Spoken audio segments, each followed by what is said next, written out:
Hi YouTube, my name's Doug Shue. If you're like me, you spend a lot of time watching YouTube videos, seeing how everybody's modified their boats. I've set mine up kind of specific for sockeye fishing up on Baker Lake, and I thought I'd take a couple minutes and show you how I have my boat set up. So here we go. If any of you have ever fished for sockeye up on Baker Lake, you know it's an early morning fishery.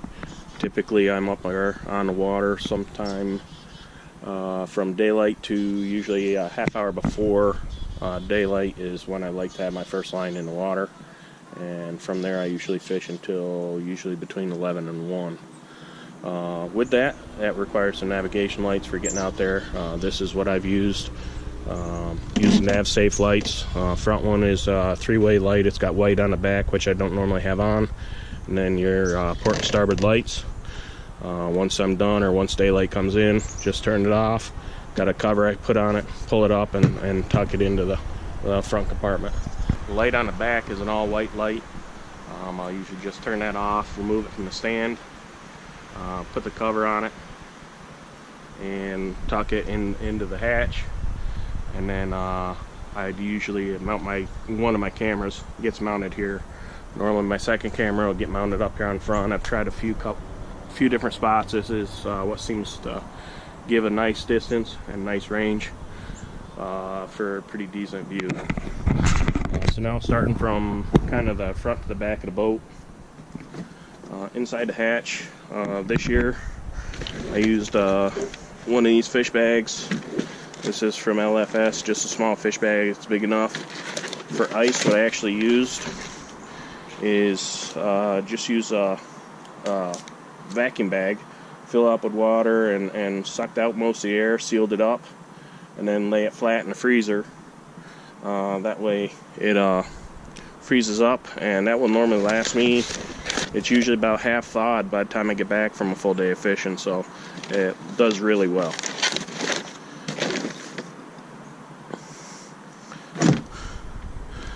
That didn't get turned off. There it goes. Okay, moving back. Obviously, I do have this. I typically have it on when I'm loading and unloading the boat, but once I'm fishing, I usually have the stand down. This, once I get done, I just pull it out and tuck it up into the hatch, and that's done, and it's out of my way. Moving back, I've tried a lot of options for my pole holders and stuff. I really liked the ram mounts to some respect, but the problem I started having, especially in the second year of using them, two things changed. Is one, I did switch to the Lemaglass 8-foot rods. They're the Lemaglass 801s, and I think a combination of the longer rod, which gave it a little more leverage, and just the age of the ram mounts, they got so they wouldn't hold the rod up. I couldn't put the tension on the rod that I wanted, so I needed something a little sturdier mount. So this is setup I ended up going with. I went through quite a few mods to get here, but this is what I like. For the fish finder, I'm using an Elite 5 Ti with that little 9 amp hour battery. It comes with the mounting kit. I easily get a full day of fishing out of them. There was one day I forgot to charge it before I went out, and it did die a little bit before I got done fishing, but I think I got somewhere in the area about 14 hours of fishing on one battery charge. Here's the Downriggers. This is a big mod that I've done. Kind of unique. I've gone through a couple of variants of this, and this is kind of what I ended up with. I guess I should start with the Boondog mount. I put the Boondog mount first with the intent of putting this on, and it also makes, with this, it makes it a lot easier loading and unloading, or getting the boat out of the water without having to tuck the wheel cart in underneath it. You usually got to tip it up quite a ways to get the cart underneath it, which means you're unloading everything, tipping it over to put the cart on, putting it back up, and then loading things back up to get the kayak back to the truck. So this here, you only have to tip it up a little ways, tip it on the side a little ways, the wheels go down. There's the wheels right here. I did get the high flotation wheels. Works really well. With that, I went and had these made. I used an option last year. Right here's what I actually used last year for it. This sat up here on the rails right behind the seat as close as I could tuck it. Do gotta remember when you're sitting in it, the seat will lean back a little bit, so I had to cut out to let me sit as far forward as I could. Where the Scotty mount's mounted is actually about in line with this, with this second mount, where I really kind of wanted a little bit further forward, make it a little easier to reach. So that's why I switched it out this year. Now with the Scotty mounts, using the Scotty lake trollers and a 4-pound weight, I do want to, one of the things I may do for next year is, I think, or I'm pretty sure I'm going to be able to mount the Scotty 1050 here, which is going to let me bump up the weight on the ball a little bit. I'm going to try and go with about a 6-pound. I don't think I want to go much more than that with the kayak. One thing to note with the Scotty lake trollers is, if you watch a couple of videos I had fishing, I did have my, this originally comes with a cable. I did have this break with one of the fish, so I came up with the clip still attached to my line. I did end up losing that fish. That's not going to happen again. This is 200-pound mono, and that one's not going to break or rot off. Okay, coming back, you see the mount here. This is just a Ramboll mount, works pretty well, and then I use it for both the light and the camera. I did make some short extensions for my rod holders. All I did for these is, I've seen a couple ways of doing it. I use the table saw, cut a little bit of notch out. This is 1.5 PVC. Cut a little bit of notch out, heated it up slowly over the stove, and then slid it in to kind of shape it. So it doesn't put too much tension on there. You're not putting too much pressure on there when you do it, and it locks it in pretty good. I did buy an umbrella for a sunshade. I can't tell you how it works. I never did end up using it last year. Coming up, coffee. When you're getting up at 2:30 in the morning to be on the water by 3:30 or 4, coffee's a must. This is an Atlas ware. Pretty amazing little thermos. I would make coffee about 8-9 o'clock the night before, and by the time I was coming off the water, whatever coffee was left was still too hot to drink straight up. Also using just a water holder or a bottle holder that comes with the unit. That's for my water. And then on this side I do have the fish grips.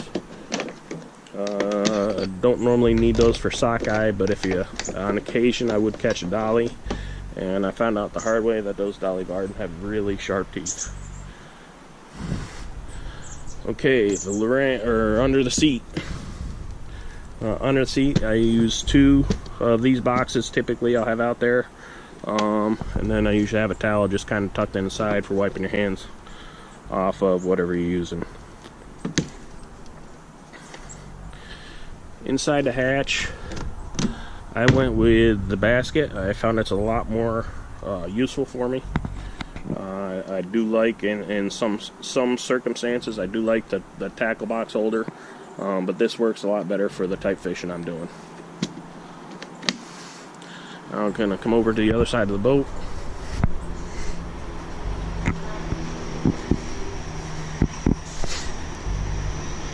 Now on this side, I do have my limit glass fish bonker. I carry a set of pliers, pretty much what every fisherman's carrying, a set of clippers and a set of pliers. Nothing special there. I do use this accessory box. This thing is absolutely awesome. I keep most of my scents in there, use lures, everything else. When I get done, I clean it out, rinse it out, and get it ready for next time I'm going. I usually do keep my knife in that also. And once I'm on the water ready to go, I pull it up on top so it's easy to access. Coming around the other side, I'm using my net. This is one of the problems I've had with the Rambolls, is after time they seem to loosen up where you can't get them tight enough. And actually this one's sitting pretty decent now, but I've done some modifications to it, and that is as tight as I can get it. And if I use my longer net, it really won't even get enough tension to hold the net up. So that's the one problem I have had with the ram balls, and that was the same problem I had with the rod holders. Well, the rod holder extension on this side, I have run a cooler on the back, so I threw this mat on there just to kind of protect the back. Probably not necessary, but I did it anyway. I think that's about it for my setup here. One of the things with Baker Lake is I do use a trailer a lot to haul the boat up there, but there is a campground that I prefer to launch out of where you can't go in with a trailer if you're not a designated camper. So to carry it on a truck, actually one thing I didn't point out, and I'm not going to crawl under the boat to show you, is I am using total scan transducer, which sticks out underneath the bottom of the boat. So I didn't want to put it in and set it flat on the bottom of the boat, because I'd be putting a lot of pressure up on the bottom of the hull. So I did make this rack. This goes in the back of my truck. It's about 12 feet 3 inches long, and on the top I used a 4-inch PVC pipe, and use the elbows on the back to just make it a little easier to lift it up and put it on.